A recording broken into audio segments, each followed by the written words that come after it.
We are going to side bend in our chair now, but this can be just as easily done standing up or sitting cross-legged on the floor. The advantage of doing a side bend whilst the hips are anchored on the floor or in a chair is that the pelvis is unable to tip sideways, which affects what part of the spine moves. You'll also need a block or a brick. First, let's warm up the back a little. Ready for its side bend, which is quite an enormous move, by hiking the hips up one at a time. Sit with the legs hip width apart or a little bit wider. If you're sitting on the floor, your legs can be in a wide position, and that works very well. Inhale, and on the exhale, lift the right hip, squeezing the right armpit down to meet your hip. Slowly release and begin to lift the left hip, squeezing your left armpit down to meet your hip. Now release nice and slowly to a neutral point. Hi, it's Deborah Mulwuka here. Just wanted to say thank you so much for trying gentle somatic yoga today and for the privilege that I have of bringing it into the privacy of your home. I'd love it if you'd subscribe, which encourages me to do more for you, absolutely for free. It won't cost you anything. Just stay on till the end of the program so that you get this smackaroony sleep MP3, which I can send you as an audio file if you drop me a comment down below. Also, let me know how it's helped you or anything else that you'd like help with that I can be providing for you on my channel. See you soon. We're going to try speeding that up a bit, and I'm going to put on a swing track called Just Got Eyes for You. And together, we're going to lift the right and lower. Lift the left and lower. Now lift twice on the right. We're going up and hold, all the way down, up and hold, all the way down. Lift left and lower. Lift right and lower. Now lift left twice, going up and lower. Same side, left, up and lower. Now 4 on the right, up and down, up and down. 2 more, up and down, up and down. Now left, up and down, up and down. 2 more, up and down. Last one, up. Back to singles. Lift the right and lower. Lift the left and lower. 1 more right and lower. 1 more left and lower. Now, do you think you can do that twice as fast? Let's try double speed. We're going right and left and right and left. Keep going. Right and left. Right and left. 2 singles. Right and right. Left. Double on the right. 2 singles. Left and right and double on the left. We're going left and right. Left and right. 2 on the left and 2 on the right. Relax, release, and give us a smile. Great job. Now we're warmed up, let's take a lovely big side bend. Place your brick on its shortest side, so it's portrait mode and it's nearest towards you. On the right-hand side of your chair. It can be useful to have your brick or block to land on. That's the reason why we're using it.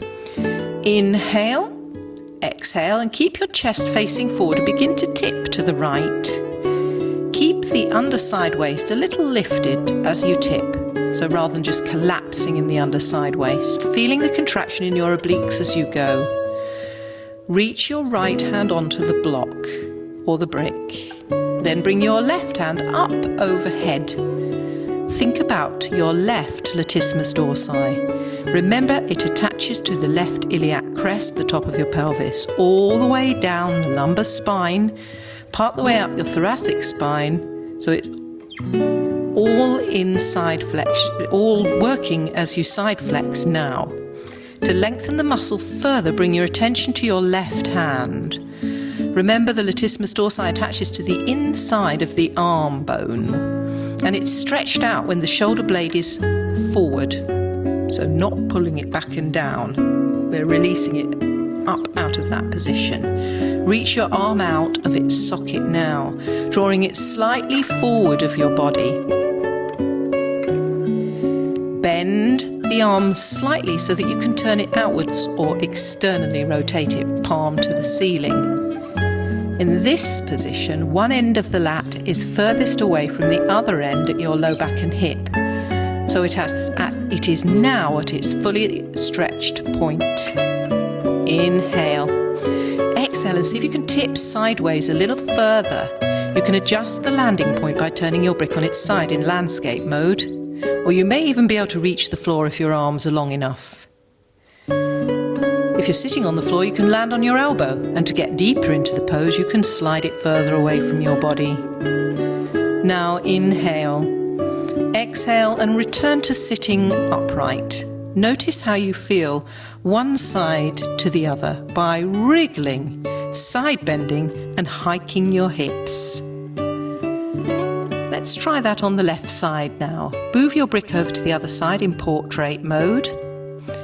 Inhale, exhale and side bend to the left, keeping your chest facing forwards.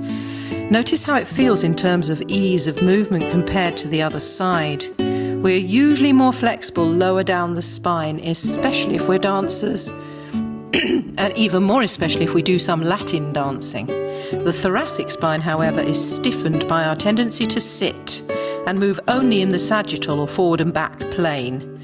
Your spine will love you for this movement, particularly if you have low back pain. Now inhale. Exhale and raise your right arm overhead. With your arm raised, your lats will elongate too and help you release tightness in the shoulders. Remember, when the muscle is lengthened, the arm is up, forward and externally rotated, as well as abducted or taken away from the body. See if you can adjust the arm now with this in mind. Stretch it up as if someone's got hold of your hand and is pulling it out of the socket. Forward of you slightly, bend the arm and externally rotate, palm to the ceiling. Just get that feeling that someone is pulling your arm bone out of its socket, allowing the shoulder blade to be elevated. Inhale, exhale, now further lengthen your right latissimus dorsi by ensuring that the hip is tilted down and the upper body is tilted a little further away. You can adjust your brick so that you have something even to lower to land on. Inhale, exhale and come back to the upright position. It is rare that you'd get an opportunity in everyday life to stretch out the lats.